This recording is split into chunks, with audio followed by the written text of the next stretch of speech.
2 weeks ago, I dropped my phone in the toilet. How many of you use your phone in the bathroom? I could not put my phone down for 15 seconds, and because of my lack of attention or coordination, I broke it. Ever since that somewhat traumatic experience, I've been thinking a lot about America and our reliance on technology. Could there be a relationship between our being ranked 26th in the world in high school education and #1 in the amount of technology in schools? Recently, I started reading a book called The Smartest Kids in the World and How They Got That Way by Amanda Kipley, a renowned Time magazine contributor. As an experiment, she sent 3 high school students abroad. She sent 1 to Poland, 1 to South Korea, and 1 to Finland, 3 countries with the smartest children in the world. All 3 countries have extremely different education techniques than ours. For example, in South Korea, kids have school from 4 to 8 to 4:30, and then get tutored privately until 11 o'clock. In Finland, children are given almost no homework, but all of their work and assessments stress creative thinking and problem solving. According to Kipley, earning a teaching degree in Finland is harder than getting into MIT. Although schools in these 3 countries are quite different, there is one unifying aspect. There's almost no technology in school. South Korea, a country that everyone believes to be very technologically advanced, has no smart boards in the classroom, and laptops are not permitted in school. Kids in Poland are forced to do extremely difficult math problems in their heads because calculators are not allowed. In one school in Finland, digital watches are not allowed. Just think about that. We have flat-screen TVs lining the halls in Pingry, when one school 4,000 miles away doesn't even allow their students to wear digital watches. Schools in the US have a lot of technology.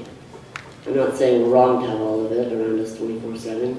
Maybe there is something to it if the 3 countries with the smartest kids in the world have none.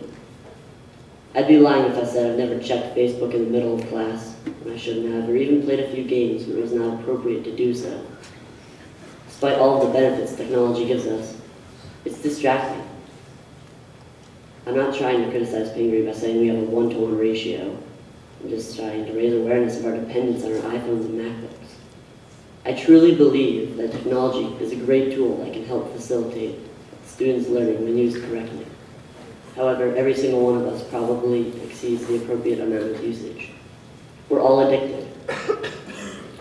According to a recent study, the average American spends roughly about 444 minutes a day staring at a TV, phone, laptop, or tablet.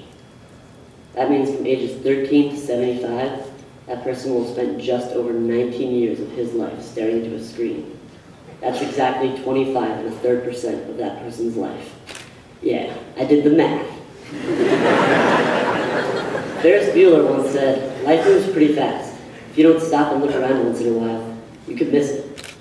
Now I want to ask you, what exactly is it that we are missing when we are staring down at our phones instead of at the world around us? When I was in Switzerland for the first half of this year, I had no phone and no laptop. Like schools in Finland, South Korea, and Poland, we used whiteboards, not smartboards. Before my departure, my friends and family approached me and said, "How are you going to survive without technology for 3 months?" The idea of not being in constant contact with each other 24/7 terrifies all of us.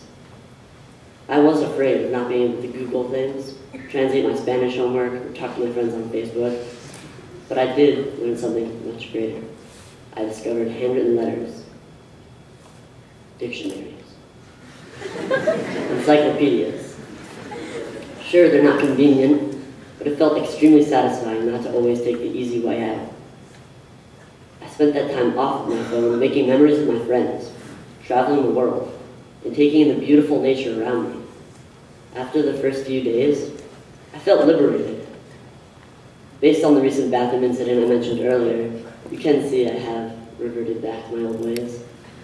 Even though I really do want to cut back on the time I spend staring into a screen, I know it's impossible to not do that at all. I'm not suggesting that we all need to throw our phones in the toilet and flush them away forever. But maybe we all could be more mindful of the time we spend using technology, so we don't waste a quarter of our lives. Although not having a phone last week was inconvenient, it was completely refreshing not to play Goat Simulator during my free time and get some actual work done, get some work done. Now that I have a phone again, I've been thinking about how to control my technology usage better. I don't know about you, but I certainly don't want to waste 19 years of my life. So let's all try to make some change, you know? We have to stop turning to technology just because we're bored. We need to stop tuning out the world around us. If I ever so much as glance at my phone while you're having a conversation with me, call me out on it, because I want to enjoy the short time I have with all of you, instead of mindlessly staring into my phone and only giving you half my attention. Thank you.